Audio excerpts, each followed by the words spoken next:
یہ معتصم عباسی تھا کہ ایک طرف 9 امام شہید ہوئے، دوسری جانب اپنی دانست میں 10ویں امام کو ان کی کمسنی سے ہی اپنی جانب راغب کرنے کے لیے مدینہ منورہ میں اس وقت میں، اس دور میں، مدینے کا سب سے بڑا عالم کہ جس کا نام مورخین نے جنیدی یا حمیدی لکھا، دونوں نام ملتے ہیں، اسے امام نقی، میرے 10ویں امام پر استاد مقرر کیا گیا حکومت کی جانب سے، معتصم کی جانب سے۔ کیوں؟ اس آسرے میں کہ شاید ابھی کمسن ہیں، بچوں کا ذہن کچا ہوتا ہے، وہ اپنی دانست میں امامت کو اپنے اعتبار سے دیکھ رہے تھے۔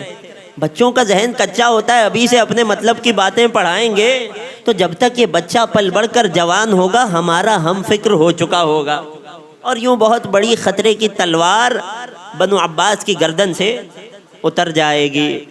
وَمَكَرُوا وَمَكَرَ اللَّهُ وَاللَّهُ خَيْرُ الْمَاكِرِينَ۔ وہ لوگ اپنا مکر کرتے ہیں، اللہ نے اپنا مکر رکھا ہے۔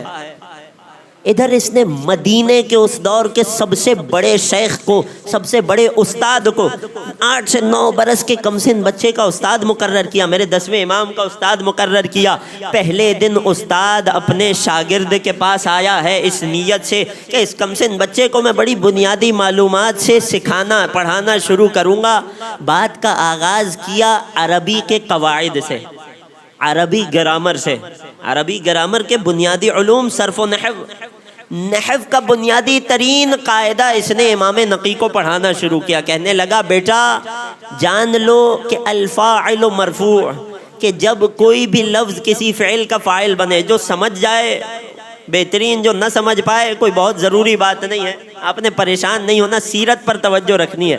بیٹا فاعل مرفوع ہوتا ہے، اگر زید کلام عرب میں کسی فعل کا فاعل بنے تو وہ زیدن پڑھا جائے گا، ضرب زیدن، قال زیدن کہا جائے گا۔ امام مسکرا رہے ہیں، وہ امام کو نحو کی بنیادی باتیں بتا رہا ہے۔ جب وہ بتا کر خاموش ہو گیا تو اب امام نے کلام کرنا شروع کیا۔ امام نے اسے علم نحو کی وہ گہرائیاں بتانا شروع کی، وہ تفریعات، وہ شقیں بیان کرنا شروع کی جو مدینے کے اس دور کے سب سے بڑے عالم کے وہم و گمان میں بھی نہ تھی۔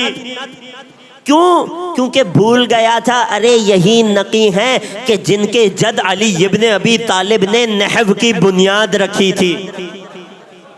تمام علماء نحو کا یہ بنیادی اور متفقہ فیصلہ ہے کہ واضع علم نحو، جس طرح کیمسٹری کا فادر جابر ابن عبداللہ انصاری کو کہا جاتا ہے، اسی طرح کلام عرب کے قواعد و ضوابط پر مشتمل علم نحو کا بابا، علم نحو کا بانی میرے مولا علی کو کہا جاتا ہے۔ مولا علی نے ایک جملے سے اس علم نحو کی بنیاد رکھی تھی، اور کیوں رکھی تھی؟ تاکہ غیر عربوں کو، میرے اور آپ کے جیسے عجموں کو عربی قرآن سمجھنے میں آسانی ہو، کیونکہ عربی عرب کی تو مادری زبان تھی، انہیں تو کسی قواعد کی ضرورت نہیں تھی۔ ہمارے لیے قیامت تک آنے والے ہر غیر عرب مسلمان پر علی کا یہ احسان رہے گا۔ وہ استاد آیا تھا، اپنی استادی لے کر آیا تھا، نہیں جانتا تھا وہ جس نے علم نحو کو ایجاد کیا اس کے وارث کے سامنے بیٹھا ہوں۔ خالق نہج البلاغہ کے وارث کو کون عربی سکھائے گا؟ مبہوت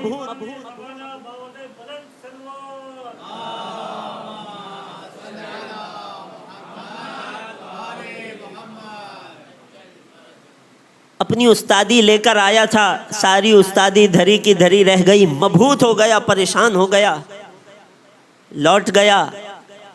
اس دن کے بعد سے باقاعدگی سے امام نقی کے گھر آتا رہا، مگر فرق یہ ہو گیا پہلے دن سکھانے آ رہا تھا، دوسرے دن سے علم حاصل کرنے امام کے گھر آ رہا ہے۔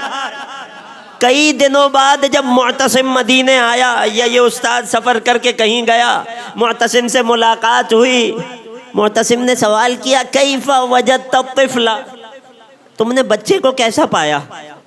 اللہ اکبر. کہنے لگا لا تقل لہ طفلا، اسے بچہ نہ کہو، بل قل لہ شیخا، اسے علم کے سب سے زیادہ بزرگ کے خطاب سے نوازو. یہ دیکھنے میں بچہ ہے، اپنے علم میں سب سے بڑا بزرگ ہے. تو یقین نہیں کرے گا کہ وہ مسائل، مدینے میں مجھ سے بڑا عالم کوئی نہیں تھا، مگر جب اس کم سن بچے کے سامنے بیٹھا تو مجھے اپنی جہالتوں کا احساس ہوا.